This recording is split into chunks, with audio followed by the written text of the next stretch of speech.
یکی دیگه از سورپرایز هایی که براتون داریم این هستش که قراره از این به بعد در مجموعه در خدمت دکتر بدی، جراح چشم پزشک و زیبایی و فوق تخصص شبکیه در مجموعه باشیم.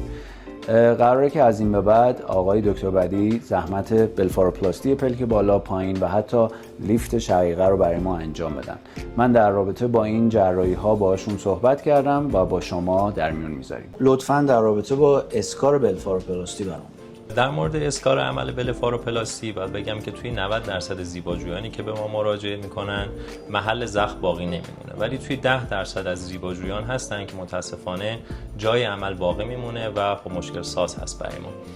در کل چیزی که میشه گفت این که در چه بیمارانی محل زخم باقی میمونه یا نمیمونه اول از همه به تکنیک جراحی بستگی داره. اینکه زیرسازی مناسب بافتی انجام شده باشه و بافتایی که در کنار هم قرار میگیرن فاصله بینشون نباشه. این باعث میشه که محل زخم بلفاروپلاستی به کمترین حد خودش برسه. مورد دومی که مهم هست نوع پوست خود زیباجو هست که به ما مراجعه میکنه. بعضی پوست‌ها هستن که مستعد جای زخم هستن که این رو با سوال پرسیدن قبل از عمل جراحی میشه به راحتی متوجه شد. مثلا اینکه قبلا اگر که زخمی براتون اتفاق افتاده جای زخم باقی مونده یا نه. مورد سومی که مهم هست توی محل زخم بلفاروپلاستی مراقبت‌های بعد از عمل هست که خود بیمار باید انجام بده. گفتین مراقبت بعد از عمل. آیا این کرم‌های ترمیم کننده و آنتیبیوتیک ها و حتی نور خورشید تاثیر میذاره یا نمیذاره؟ مراقبت بعد از عمل بیمار از این نظر مهم هست که تماما پوست ناحیه عمل باید چرب باشه که پوست تحت کشش نباشه. گفته میشه که هر چقدر پوست توی مخصوصا روزهای اولیه بعد از عمل چرب بشه پوست کمتر تحت کشش و فشار هست و محل عمل زخم عمل کمتر باقی میمونه. استفاده از عینک آفتابی باعث میشه که کمتر اون محل زخم آفتاب دیده بشه و کمتر باعث بشه که محل زخم جاش باقی بمونه. خب یه سوال خیلی مهم دارم در رابطه با اینکه آیا برای عمل بلفاروپلاستی ما سن مشخصی داریم یا اینکه جایگاه خاصی از پوست پشت پلک هست که وقتی که میاد پایین شما نیازمند این هستین که جراحی کنید؟ راستیتش این است که عمل بلفاروپلاستی مخصوصا پلک بالا سن مشخصی نداره و توی هر سنی که فرد احساس کنه پف پشت پلک داره یا افتادگی پوست داره یا حتی چربی اضافه ممکنه داشته باشه پشت پلک بالا میتونه عمل جراحی جهت خارج کردن پوست اضافه و چربی اضافه رو انجام بده. در رابطه با پف زیر چشم و یا همون بلفارو پلک پایین هم برامون توضیح بدید. همونجوری که در مورد پلک بالا هم گفتیم سن خاصی برای عمل پلک پایین وجود نداره و توی هر سنی که اگر احساس بکنیم که چربی اضافه پشت پلک پایین هست میشه برداشته بشه. معمولا عمل بلفاروپلاستی پلک پایین برخلاف پلک بالا بدون برداشتن پوست هست مگر اینکه احساس بکنیم که پوست اضافه وجود داره و باعث شلی و بدفرمی پلک پایین میشه. پس نکته جالبی که من الان متوجه شدم این هستش که ما برای بلفاروپلاستی پلک پایین بخیه نمیبینیم. توی 90% افرادی که بلفاروپلاستی پلک پایین براشون انجام میشه نیازی به برداشتن پوست نیست و طبیعتاً بخیه پوستی هم دیده نمیشه. ولی توی افرادی که سن بالاتری دارن به خاطر پوست اضافه تری که ممکنه داشته باشن پوست هم برداشته میشه و بخیه پوستی هم قاعدتاً دیده میشه، ولی به گونه‌ای نیست که بخواد جاش باقی بمونه. معمولاً توی خط شکست پلکی برش داده میشه. یه سوال خیلی بزرگی که همیشه هست تفاوت در نوع بخیه زدن و یا تکنیک های بخیه زدن. اگر که اینها رو هم برامون بگین ممنون میشیم.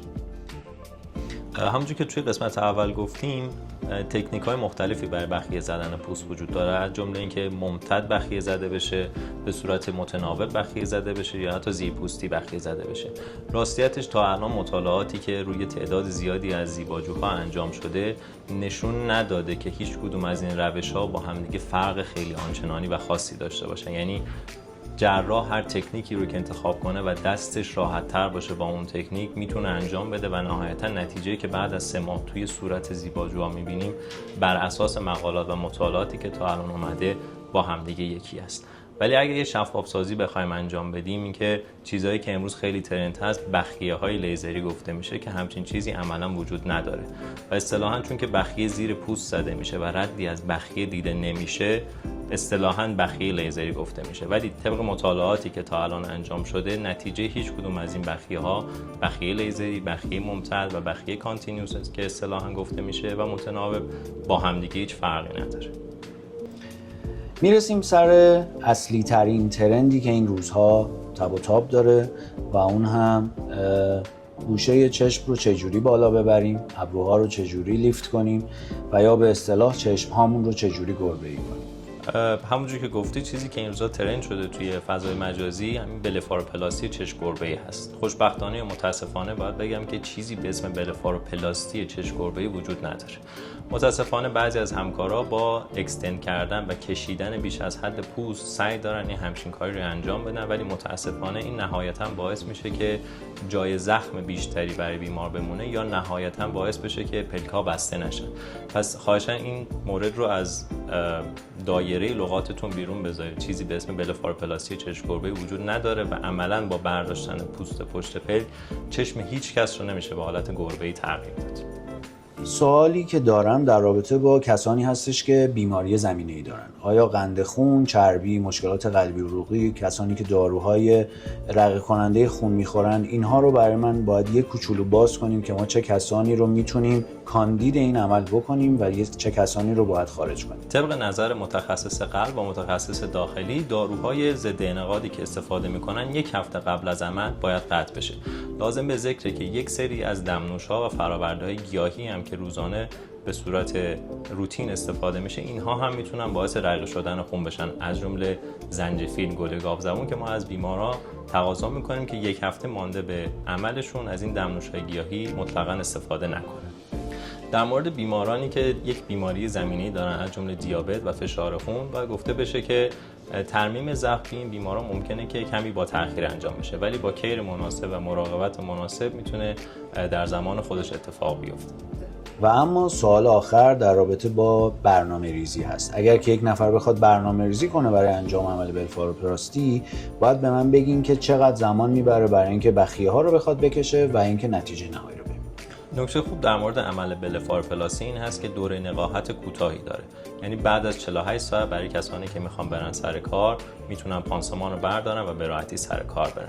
باید گفت که 1 هفته اول بعد از عمل معمولا ادم و ورم زیاد هست که با استفاده از یک سری ماساژهای مخصوص و استفاده از کیسه های یخ میشه ورم و ادم رو کاهش داد. نتیجه نهایی عمل، چیزی که توی تمام مطالعات نشون داده شده این هست که نتیجه نهایی عمل رو بعد از 3 ماه میشه دید که نهایت کاهش و فرونشینی ادم رو ببینیم.